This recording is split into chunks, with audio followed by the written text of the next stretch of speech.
لا حول ولا قوة إلا بالله العلي العظيم. اعوذ باللہ من الشیطان الرجیم. بسم اللہ الرحمن الرحیم. الحمد للہ والصلاة والسلام علی رسول اللہ وعلی آلہ آل اللہ.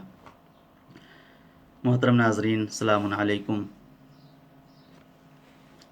آج کی گفتگو کا عنوان قرآن مجید کا 16واں پارہ ہے. اس پارے میں 3 حصے ہیں. سب سے پہلے سورہ کہف کا بقیہ حصہ، آیت 75 سے آخری تک کی آیات. اس کے بعد سورہ مریم مکمل سورہ جس میں 98 آیات ہیں. پھر سورہ طٰہٰ مکمل جس میں 135 آیتیں ہیں. اس بارے میں ٹوٹل 269 آیات پائی جاتی ہیں. سورہ کہف کے بقیہ حصے میں چند باتیں ہیں. سب سے پہلے حضرت موسیٰ اور حضرت خضر علیہ السلام کا قصہ، جو 15ویں پارے سے آخر سے شروع ہوا تھا اور 16ویں پارے کے شروع میں ختم ہو رہا ہے. آیت 62 سے 82 تک سورہ کہف کی. ان آیتوں میں ان 2 نبیوں کا ذکر ہوا ہے. حضرت موسیٰ علیہ السلام کو جب خداوند متعال کی طرف سے یہ اطلاع ملی کہ سمندر کے کنارے ایک ایسے صاحب رہتے ہیں جن کے پاس ایسا علم ہے جو آپ کے پاس نہیں ہے، تو آپ ان کی تلاش میں چل پڑے. نکل گئے. چلتے چلتے آپ سمندر کے کنارے پہنچے، یہاں تک کہ آپ کی ملاقات حضرت خضر علیہ السلام سے ہوئی اور آپ نے ان سے ساتھ رہنے کی اجازت مانگی. انہوں نے اس شرط کے ساتھ اجازت دی کہ جتنی دیر بھی آپ میرے ساتھ رہیں گے کوئی سوال نہیں کریں گے. پھر 3 عجیب واقعات پیش آئے. پہلے واقعے میں حضرت خضر علیہ السلام نے اس کشتی میں سوراخ کر دیا جس کے مالکوں نے انہیں کرایہ لیے بغیر اس پر آپ کو سوار کیا تھا، بٹھایا تھا. آیت نمبر 71. فانطلقا حتى اذا ركبا في السفينة خرقها قال اخرقتها لتغرق اهلها لقد جئت شيئا امرا. پس دونوں چلے یہاں تک کہ جب کشتی میں سوار ہوئے تو اس بندے خدا نے اس میں سوراخ کر دیا. موسیٰ نے کہا کیا آپ نے اس لیے سوراخ کیا ہے کہ سواریوں کو ڈبو دیں؟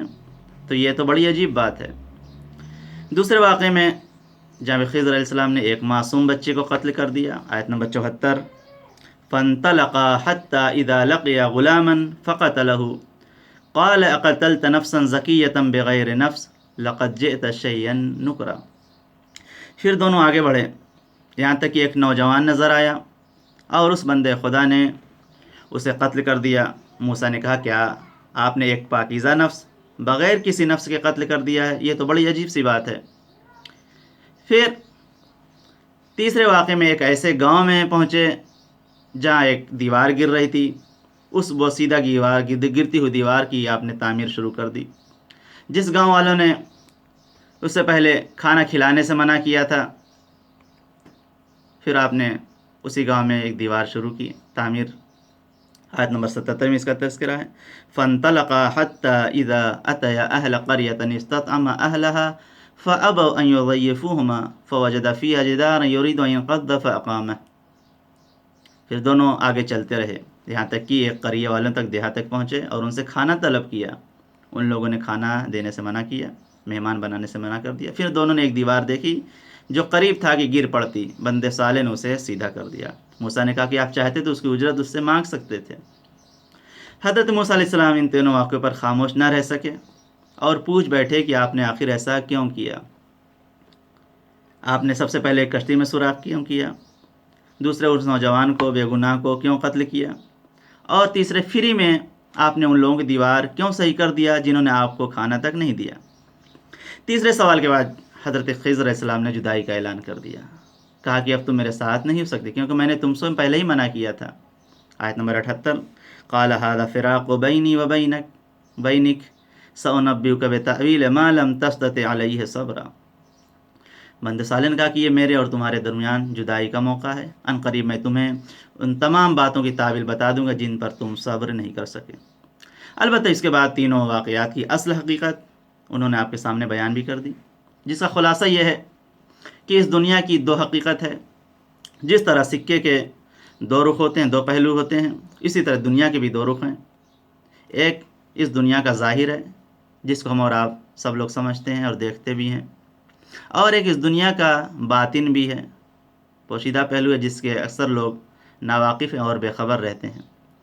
جناب خضر علیہ الصلوۃ والسلام نے فرمایا کہ دیکھو، سب سے پہلے اس کشتی میں سوراخ اس لیے کیا تھا میں نے کیونکہ وہ ایک غریب آدمی کی، فقیر آدمی کی کشتی تھی جس سے وہ روزی روٹی کماتا تھا اور اپنا پیٹ پالتا تھا. آگے ایک ظالم بادشاہ کے کارندے کھڑے تھے جو ہر سالم صحیح و سالم اور نئی کشتی زبردستی چھین رہے تھے. جب میں نے اس میں عیب پیدا کر دیا، سوراخ کر دیا، تو یہ اس ظالم کے قبضے میں جانے سے بچ گئی. اس طرح ان غریبوں کا ذریعہ معاش محفوظ رہ گیا. دوسرے بچے کو اس لیے قتل کیا کیونکہ یہ بڑا ہو کر اپنے والدین کے لیے بہت بڑا فتنہ بن سکتا تھا، کیونکہ اس کے ماں باپ مومن تھے، جس کی وجہ سے ممکن تھا کہ وہ انہیں کفر کی نجاست میں مبتلا کر دیتا. اس لیے اللہ نے اسے مارنے کا اور اس کے بدلے انہیں باکردار اور محبت اور اطاعت کرنے والی اولاد دینے کا فیصلہ کیا. ہمارے چھٹے امام حضرت امام جعفر صادق علیہ الصلوۃ والسلام فرماتے ہیں کہ ان الغلام الذی قتلہ العالم الذی کان معہ موسیٰ وقال اللہ عز وجل، جس نوجوان کو حضرت خضر علیہ السلام نے حکم پروردگار سے قتل کیا تھا، قرآن کریم نے ان کے بارے میں فرمایا ہے فَأَرَدْنَا أَن يُبْدِلَهُمَا رَبُّهُمَا، آیت نمبر 81 میں، فَأَرَدْنَا أَن يُبْدِلَهُمَا رَبُّهُمَا خَيْرًا مِّنْهُ زَكَاةً وَأَقْرَبَ رُحْمًا، تو میں نے چاہا کہ ان کا پروردگار انہیں اس کے بدلے، اس نوجوان کے بدلے ایسا فرزند عطا کر دے جو پاکیزگی میں اس سے بہتر ہو اور صلہ رحم میں بھی. روایت میں ہے کہ خداوند عالم نے انہیں بیٹے کے بدلے ایک ایسی لڑکی عطا فرمائی کہ جس کی نسل سے 70 انبیاء اس دنیا میں آئے. یہ خود ایک دوسری دلیل ہے ان باطل خیالات کے اوپر کہ جو لوگ یہ سوچتے ہیں کہ بیٹا بیٹی سے بہتر ہوتا ہے.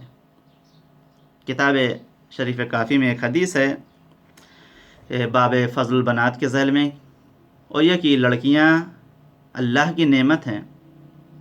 کبھی خداوند عالم کی مصلحت ہوتی ہے کہ ایک انسان کو لڑکی عنایت کرے اور وہی لڑکی اس کے لیے باعث خیر اور برکت ہو، جیسے صدیقہ طاہرہ حضرت فاطمہ زہرا سلام اللہ علیہا کہ جس کی نسل سے 11 امام اس دنیا میں آئے اور وہ 11 اماموں کی ماں قرار پائیں. تیسری چیز جو جناب خضر نے بیان کی کہ میں نے گرتی ہوئی دیوار اس لیے تعمیر کی کیونکہ وہ 2 یتیم بچوں کی تھی اور ان کی ملکیت تھی جو اسی شہر میں رہتے تھے. ان کے والد اللہ کے نیک بندے تھے، صالح تھے. دیوار کے نیچے ایک خزانہ پوشیدہ تھا، اگر وہ دیوار گر جاتی تو لوگ خزانہ لوٹ لیتے اور نیک باپ کے یہ 2 یتیم بچے اس سے محروم رہ جاتے. ہم نے اس دیوار کو اس کے باپ کے ایمان کی برکت سے تعمیر کر دیا تاکہ جوان ہونے کے بعد وہ ان کے دونوں بیٹے اور یتیم بچے اس خزانے کو نکال کر اپنے کام میں لا سکیں. ہمارے چھٹے امام حضرت امام جعفر صادق علیہ الصلوۃ والسلام فرماتے ہیں اس آیت کے ذیل میں کہ اما انه كان ذهبا ولا فضة وانما كان 4 کلمات، وہ خزانہ جو اس دیوار کے نیچے چھپا تھا وہ سونا چاندی نہیں تھا بلکہ یہ 4 جملے تھے. مولانا نے فرمایا کہ 4 جملے تھے وہ جو خزانے تھے. سب سے پہلا جملہ لا الہ الا اللہ، یعنی کوئی بھی عبادت کے لائق نہیں ہے سوائے میرے. دوسرا جملہ، دوسرا خزانہ، جس کو بھی موت کا یقین ہے وہ بیہودہ نہیں ہنستا اس ڈر کی وجہ سے جو موت کے بعد آنے والی ہے. تیسری چیز، جس کو بھی روز قیامت کے حساب کا یقین ہے اور جس کی ہمیشہ کے لیے فکر ہے اس کا دل خوش نہیں ہوتا ہے. چوتھی چیز جو مولانا نے فرمایا یہ کہ جس کو بھی تقدیر الہی پر یقین ہے وہ خدا کے علاوہ کسی اور سے نہیں ڈرتا. کبھی کبھی انسان کے لیے ناگوار حادثے واقعے پیش آتے ہیں، ہم اور آپ کے لیے بھی، چونکہ انسان اس کے باطن سے اور حکمت سے بے خبر ہوتا ہے اور تنہا انسان اپنی ظاہری آنکھوں سے اس کے ظاہر کو دیکھتا ہے، لہٰذا برداشت نہیں کر پاتا. چونکہ صرف وہ ظاہر کو دیکھتا ہے، ممکن ہے کہ اس کے باطن میں خیر ہو اور اس کے لیے فائدہ ہو جس کو وہ درک نہ کر پا رہا ہو. ممکن ہے کہ سفر کے حالت میں ہم کہیں جائیں، راستے میں ہماری گاڑی خراب ہو جائے اور مشکل پیش آ جائے، اور جب مشکل کا سامنا کرنا پڑے تو جس کی وجہ سے ہم راستے میں لیٹ بھی ہو جاتے ہیں، یا ہو سکتا ہے ہمارا سفر کینسل ہو جائے، لیکن انسان کو ایسے مرحلے میں بھی غمگین اور غصہ، رنجیدہ، افسردہ نہیں ہونا چاہیے۔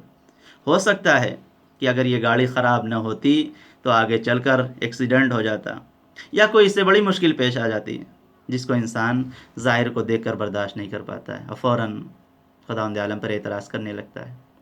یہ نقطہ بھی ذہن میں رہے کہ جو کچھ بھی مومنین کے لیے پیش آتا ہے اسی میں خیر ہے، کیوں خدا متعال اپنے بندے کے لیے سوائے خیر کے کچھ نہیں چاہتا۔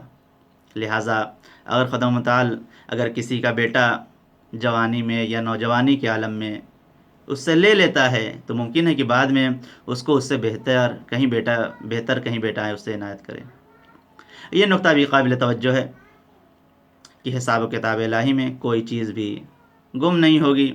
اگر کسی نے عمل صالح اور نیک عمل انجام دیا ہے، خداوند عالم اس کے آثار کو، اس کے برکات کو دنیا اور آخرت میں بھی ظاہر کرے گا، اور اس کے نتیجے کو اس کی نسل میں، اس کے آئندہ آنے والی اولاد، فرزند اس کے ضرور دیکھیں گے۔ ایک حدیث میں ہے کہ جو ہمارے چھٹے امام نے فرمایا کہ انہ کان بینہم و بین ذلک الاب الصالح سبعۃ آباء، ان دونوں یتیموں اور اس کے نیک باپ کے درمیان 7 نسل کا فاصلہ تھا۔ اس کے بعد دوسرے سورہ کہف کے آخر میں جو ہے ذوالقرنین کا واقعہ ہے، آیت 83 سے 98 تک۔ ذوالقرنین یہ بڑا زبردست وسائل والا بادشاہ تھا۔ انہیں قدرت نے سارے اسباب و وسائل فراہم کیے تھے کہ جس کی بنا پر مشرق مغرب کے آخری حدود تک انہوں نے سفر کیا تھا، اور مغرب میں دشمنان خدا کو سزا بھی دی ہے۔ اس کا گزر ایک قوم پر ہوا کہ جو ایک دوسری وحشی قوم کے ظلم کا نشانہ بنی تھی، جس سے قرآن نے یاجوج اور ماجوج کا نام دیا ہے۔ جناب ذوالقرنین نے یاجوج اور ماجوج پر دیوار چن دی، ایک دیوار کھڑی کر دی۔ اب وہ قیامت کے جب قریب ہوگا تو وہ قیامت میں ہی ظاہر ہوں گے۔ اس کے بعد اس سورہ کے آخر میں آیت 99 کے بعد قیامت کے بارے میں ذکر ہے، جنتیوں کا بھی ذکر ہے، جہنمیوں کے بھی حالات اور ان کے مقامات کو پروردگار عالم نے بیان کیا ہے۔ آیت نمبر 103 سے 105 تک اگر آپ ملاحظہ فرمائیں تو سب سے پست اور بدبخت انسان کی پروردگار عالم نے معرفی کی ہے، لیکن خداوند عالم سننے والوں کی حس کو بیدار کرنے کے لیے اس اہم موضوع کو ایک سوال کی شکل میں پیش کر رہا ہے، اور حضرت رسول اسلام کو حکم دیا جا رہا ہے کہ آیت نمبر 103 میں قل هل ننبئکم بالاخسرین اعمالا، اے پیغمبر کہ ہم آپ کو ان لوگوں کے بارے میں اطلاع دیں جو اپنے اعمال میں بدترین خسارے میں ہیں۔ اس کے بعد بلا فاصلہ جواب دیا جاتا ہے تاکہ سننے والا زیادہ دیر تک سوچ میں نہ پڑا رہے۔ الذین ضل، آیت نمبر 104، الذین ضل سعیہم فی الحیاۃ الدنیا وہم یحسبون انہم یحسنون صنعا، یہ وہ لوگ ہیں کہ جن کی کوشش زندگانی دنیا میں بہک گئی ہے اور یہ خیال کرتے ہیں کہ یہ اچھے اعمال انجام دے رہے ہیں۔ اس سورہ کہف کی آخری آیت میں اخلاص اور خالص بندگی کی اہمیت کو پروردگار عالم نے بیان کیا۔ آیت نمبر 110 میں قل انما انا بشر مثلکم یوحی الی انما الہکم الہ واحد فمن کان یرجو لقاء ربہ فلیعمل عملا صالحا ولا یشرک بعبادۃ ربہ احدا، آپ کہہ دیجئے کہ میں تمہارا ہی جیسا ایک بشر ہوں، مگر میری طرف وحی آتی ہے کہ تمہارا خدا ایک اکیلا ہے، لہٰذا جو بھی اس کی ملاقات کا، دیدار کا امیدوار ہے، اسے چاہیے کہ عمل صالح انجام دے اور کسی کو اپنے پروردگار عالم کی عبادت میں شریک نہ بنائے۔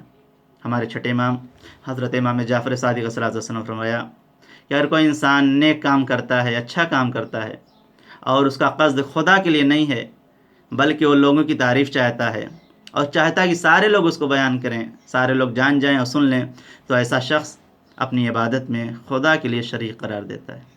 اس کے بعد امام نے فرمایا کہ جب بھی کوئی بندہ اپنے اچھے کام کو چھپاتا ہے اور دن گزرتے جاتے ہیں تو ایک دن خدا نے عالم اس کے عمل کو لوگوں کے سامنے ظاہر کر دیتا ہے، اور جب بھی کوئی بندہ کسی برے کام کو انجام دیتا ہے اور دن گزرتے جاتے ہیں تو خدا عالم ایک دن اسی کی برائی کو دنیا والوں کے سامنے ظاہر کر دیتا ہے۔ اسلامی روایات میں نیت کو بہت زیادہ اہمیت اور عظمت حاصل ہے۔ اسلام کا بنیادی اصول یہ ہے کہ وہ ہر عمل کو اس کی نیت اور مقصد کے ساتھ قبول کرتا ہے۔ حضرت رسول اللہ کی ایک حدیث ہے کہ لا عمل الا بالنیہ، نیت کے بغیر کوئی عمل نہیں ہے۔ نیت کے بغیر اخلاص کی باری آتی ہے۔ اگر اخلاص ہے تو عمل بہت زیادہ اہمیت کی اور قیمت رکھتا ہے، اور اس کی کوئی اہمیت نہیں ہوگی۔ اخلاص نیت یہ ہے کہ انسان کو صرف اور صرف رضا الہی، خوشنودی خدا کی بنا پر انسان کو عمل انجام دینا چاہیے۔ ایک شخص حضرت رسول اکرم صلی اللہ علیہ وآلہ وسلم کی خدمت میں آیا۔ آنے کے بعد عرض کیا، یا رسول اللہ، میں راہ خدا میں بہت کچھ خرچ کرتا ہوں، صلہ رحم بھی کرتا ہوں، اور یہ صرف اعمال اللہ کے لیے انجام دیتا ہوں، لیکن جب لوگ میرے ان اعمال کے بارے میں بات کرتے ہیں جو میں نے انجام دیا ہے اور میری تعریف کرتے ہیں تو مجھے بہت خوشی ہوتی ہے، دل کو سکون ملتا ہے۔ یا رسول اللہ، میرے اعمال یہ کیسے ہیں؟ رسول اسلام خاموش رہے، کچھ نہ کہا، یہاں تک کہ یہ آیت نازل ہوئی جس میں اس شخص کے سوال کا جواب دیا گیا ہے کہ صرف وہ عمل بارگاہ الہی میں مقبول ہوگا جو اخلاص کے ساتھ بجا لائے ہوگا۔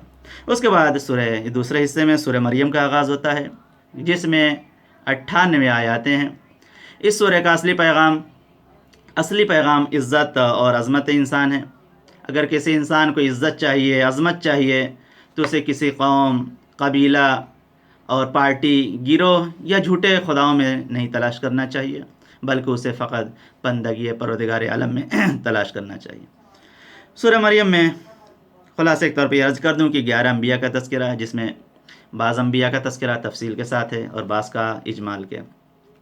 اس سورہ کے پہلے حصے میں یعنی آیت نمبر 1 سے 15 تک جہاں مریم کا تذکرہ، پہلے حضرت زکریہ کے یہاں ولادت کا ذکر کیا جہاں مریم کے تذکرے سے پہلے، جہاں زکریہ کے ولادت، تاکہ دنیا کو یہ اندازہ ہو جائے کہ خداوند عالم نظام تخلیق میں عام حالات اور عام اسباب کا پابند نہیں ہے۔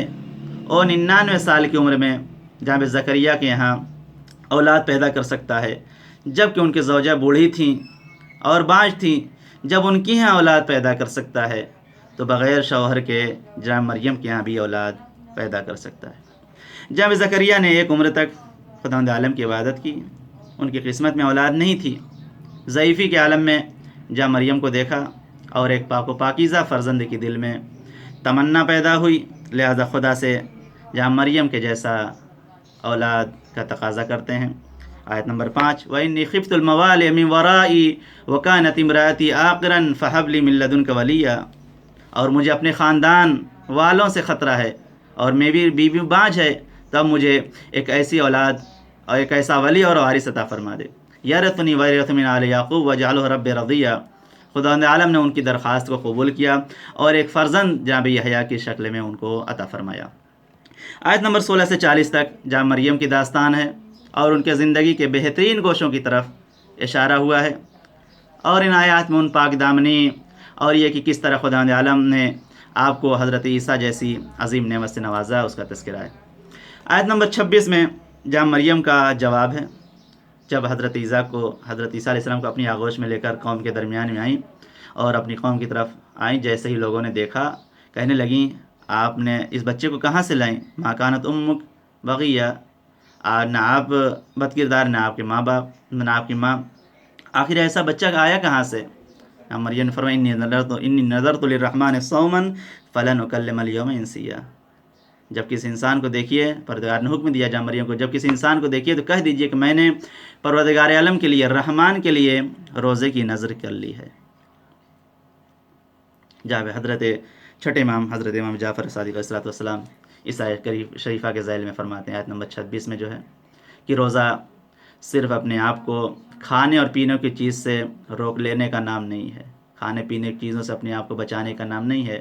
حضرت مریم مادر حضرت عیسیٰ نے کہا، انی نذرت للرحمن صوما، یعنی خداوند عالم کی تعریف کے علاوہ اپنے منہ کو نہ کھولوں۔